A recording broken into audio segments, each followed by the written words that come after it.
de aula, mas eu estava gripado, mas não com Covid. E a aula de ontem seria um trecho de um material dos Evangelhos do Meixo Sama, que fala assim: comentários sobre Meixo Sama. A vida de Meixo Sama sempre foi um eterno desafio, inclusive para ele mesmo. Enquanto alcançava um objetivo, seu coração já buscava engatilhar uma outra vitória, e esse agir é que fortalece o espírito. Flor e fruto. Flor e fruto. Quando Meixo Sama foi preso, muitos membros se afastaram. Eram pétalas de flores que caíam, e naquele doloroso momento, o mestre fez uma sábia reflexão sobre a vida, ao compará-la à natureza, e daí escreveu: cai a pétala da flor, para o fruto ser formado. A flor atinge a exuberância rapidamente, o que a torna diferente do fruto que, ao crescer, quase que imperceptivelmente, leva meses até atingir seu amadurecimento, mas que, ao atingi-lo, passa a ser a síntese da beleza das cores, das formas, do pólen e do perfume das flores. No entanto, as pessoas continuam dando preferência à flor, mesmo que suas pétalas caiam. Esta profunda reflexão, deixada pelo Mestre, obriga-nos a pensar na expansão de nossas atividades religiosas. Temos de ficar contentes com a flor, o entusiasmo, as festas, todo o movimento em torno da difusão, mas precisamos cuidar para que nossa ansiedade, por uma expansão bem rápida, sem uma base espiritual suficientemente sólida, não se transforme em frustração, porque as pétalas caem, e caso não haja amadurecimento, crescimento interior, capacidade de amar e de acolher, poderemos vir a não colher o fruto verdadeiro. Eu lembro de uma aula que o reverendo Nakahashi me deu sobre esse ensinamento, sobre esse trecho, né? Depois ele lançou o Evangelho do Céu. É que muitas vezes, quando se inaugura uma igreja, é tudo muito bonito. Acha-se muito lindo as festas, a beleza, a decoração, aquele entusiasmo todo. Mas isso passa. Que as pétalas caem. O importante é o fruto. É o que vai ficar. E isso marcou muito para mim. Hoje eu fico feliz quando a gente inaugura uma igreja, uma unidade, mas eu não tenho mais aquela, ai que maravilha, não tenho mais isso. Porque eu sei que vão passar por aprimoramentos, por dificuldades. Principalmente quando se entende que no nosso caso aqui do Templo Arte do Jorei, a diretriz é uma só. Ministros, reverendos, servidores existem para servir aos membros e frequentadores, e não o contrário. É lógico que não é fácil, porque muitas pessoas vêm de outras entidades, organizações religiosas, e estão habituadas a ser paparicadas, a ser servidas, a ser bajuladas. E eu não admito isso aqui. Não é nosso perfil. Então eu fico muito atento e vendo os missionários que cuidam de unidades, alguns ministros, e vendo como eles aprimoram, passam por dificuldades de todos os níveis, sempre buscam orientação, porque tudo que eles estão passando, nós já passamos, e ainda passamos algumas situações às vezes. Nós não estamos isentos nem imunes a qualquer tipo de coisa, sejam elas decepções, sejam elas traições, sejam elas mal entendidos, várias coisas. Mas o principal é nunca sair do seu foco. Eu estava vendo ontem um trecho de uma pregação do pastor Edir Macedo, do bispo Edir Macedo, da Igreja Universal, que ele falava sobre fé. E ele dizia que é muito cômodo para um pastor ou para um fiel dizer, quando está orando, que crê na palavra de Deus, que crê na Bíblia e tudo mais tal. Mas na primeira dificuldade, ele dá ele não aguenta.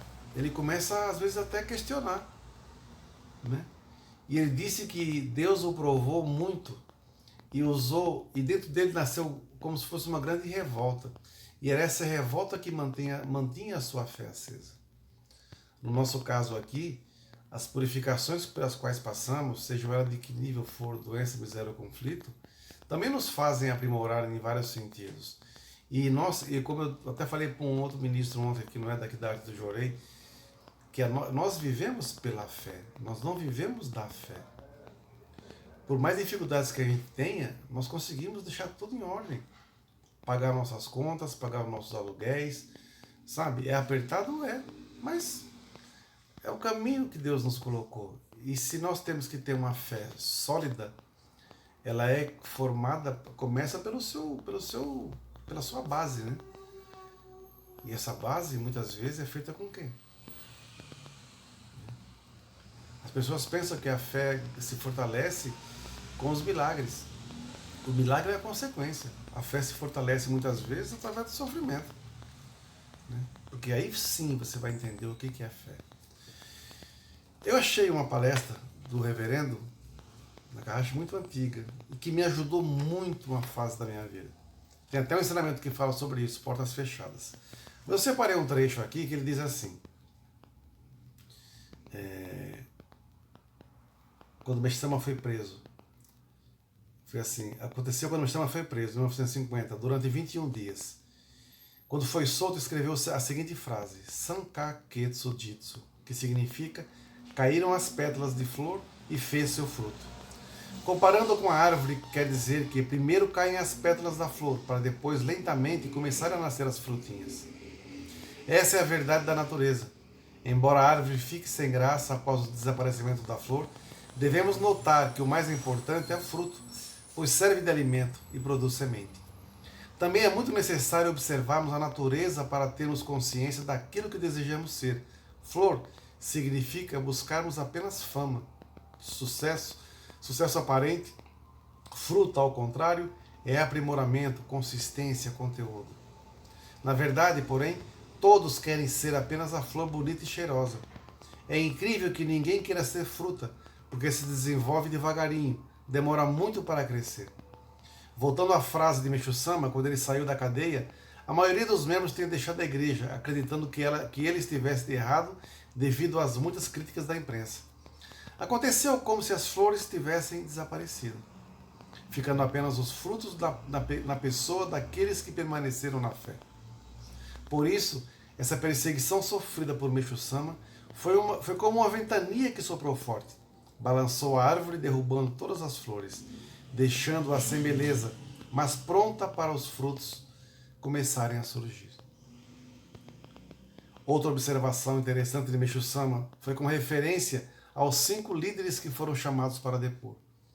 Ele disse que representavam as 5 pétalas que haviam caído a fim de surgirem em seguida os primeiros frutos, como acontece com a flor do Oumê, que é a primogênita após o inverno.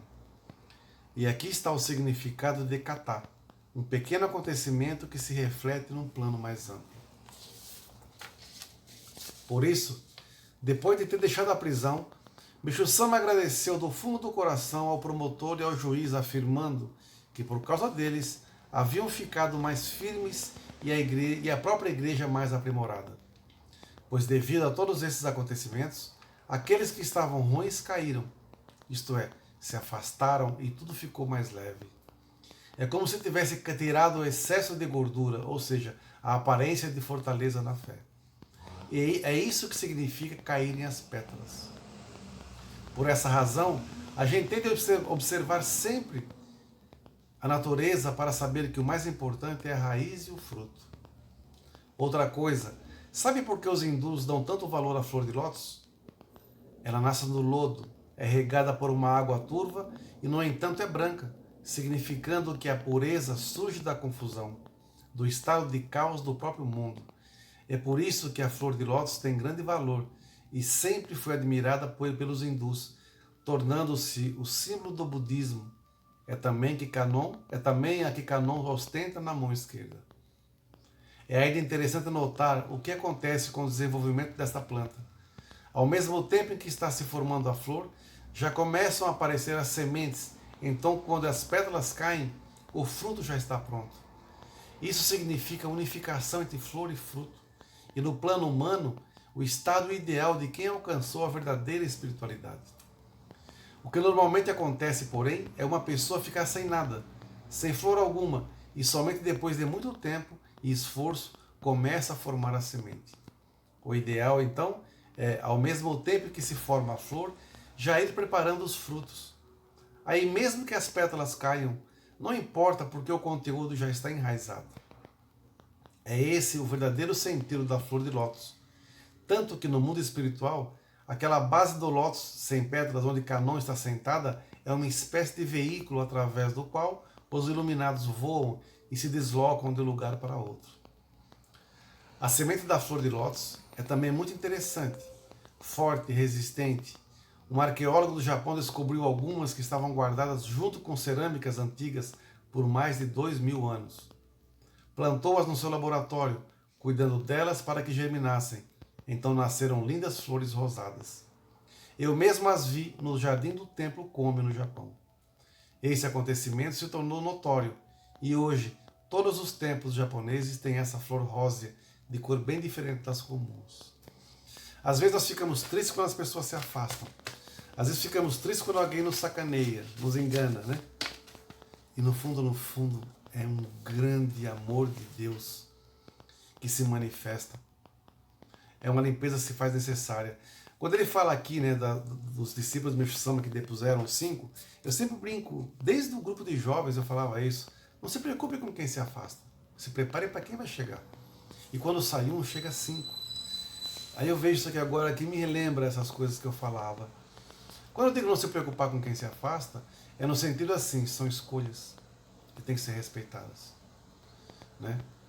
E se o vento levou, fez com que essas pétalas caíssem, o importante é quem ficou, são os frutos, são as sementes que ficaram. Isso vai gerar grandes frutos. Eu sou messiânico há 36 anos. Mês que vem completo 36 anos, dia 14 de julho. 16 anos de arte do Jorei. Muitas pétalas caíram nesse meio do caminho. Nessa longa jornada, muitas pétalas caíram. Mas também muitas sementes ficaram. E muitos frutos foram gerados. Né? Como eu falei, as pessoas falam de fé hoje de uma forma tão superficial, né? Principalmente agora nessa pandemia, né? Onde realmente a fé está sendo provada, né? Para ver até onde nós aguentaremos. Estamos realmente, literalmente, dentro de um grande pântano, por assim dizer, no lodo, né? Quem será que serão as lótus que vão surgir? Né? Ou seremos apenas mais uma flor velha? Ou seremos pétalas apenas? Ou plantas que vão apodrecer? Precisamos ser lótus, velho. Aproveitar essa fase e renascermos muito mais fortes, ganhando uma condição jamais sonhada. Não é? Ele termina assim: quando acharem que algo não está dando certo, não precisam desanimar. Isso é comum. Quando alguma coisa está muito errada, é sinal de que vai sair tudo de acordo. Tenham paciência, vocês ainda são muito novos. Por exemplo, há membros que estão com mais de 60 anos, já receberam o Ricaire há uns 30, e só agora chegou o tempo da dedicação. Então, a partir desse momento, tem que usar toda a sua experiência. Se, entretanto, não crescerem interiormente, não fortalecerem a raiz, alguma coisa está errada. Precisam descobrir. É engraçado como é a vida. A gente vai de um lado para outro, adquire experiências das quais até se esquece. Entretanto, muito mais tarde podem ajudar ao cumprimento da verdadeira missão. Por exemplo, Mestre-sama tentou ser pintor durante alguns anos. Aprendeu técnicas que mais tarde lhe foram úteis para desenhar Canon e escrever os ideogramas. Consta também que seu pai era um pequeno antiquário. Então Mestre-sama, quando jovem, comprava algumas obras de arte e as levava para o pai, que aos poucos ia ensinando-lhe que era bom, ou dizendo se fizera compras acertadas.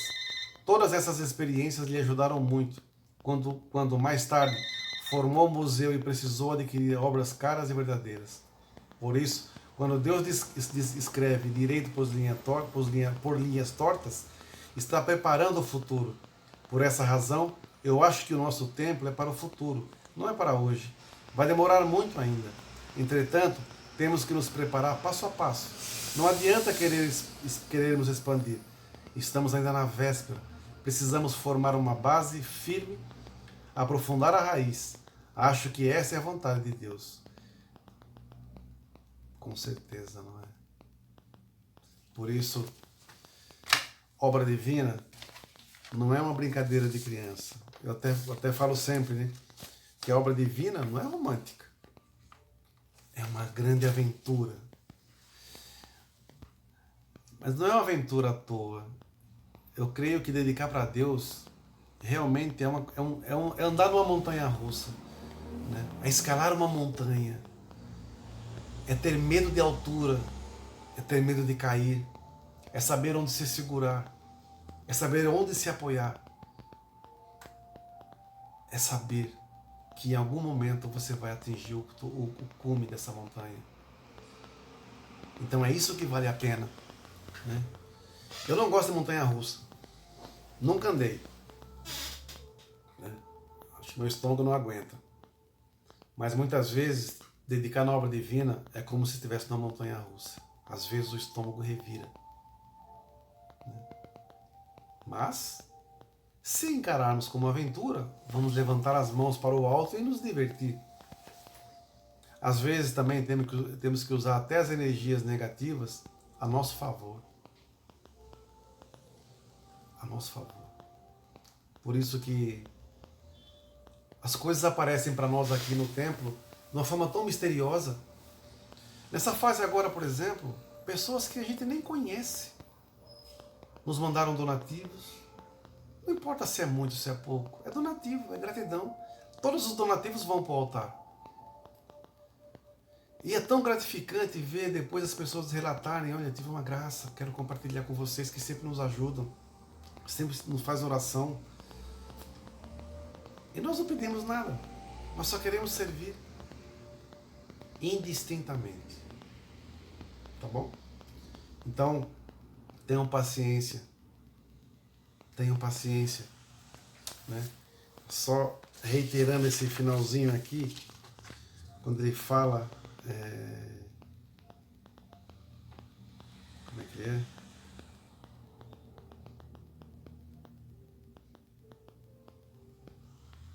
É um trecho muito... Eu achei muito bonito que ele fala aqui.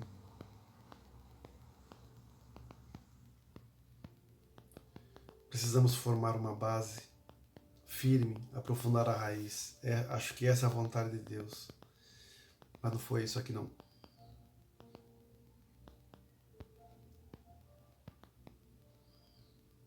Acho que é aqui.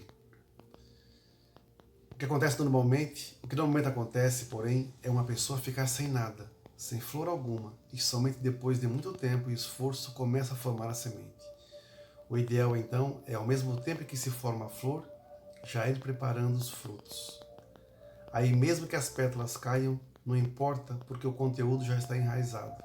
É esse o verdadeiro sentido da flor de lótus. Né?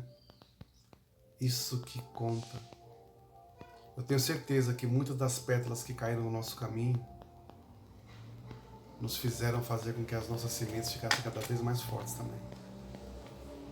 E com certeza, os frutos que estão nascendo na arte do Jorei, frutos de Meixo Sama, vão ainda gerar muitas e muitas sementes ainda. Muito obrigado a todos.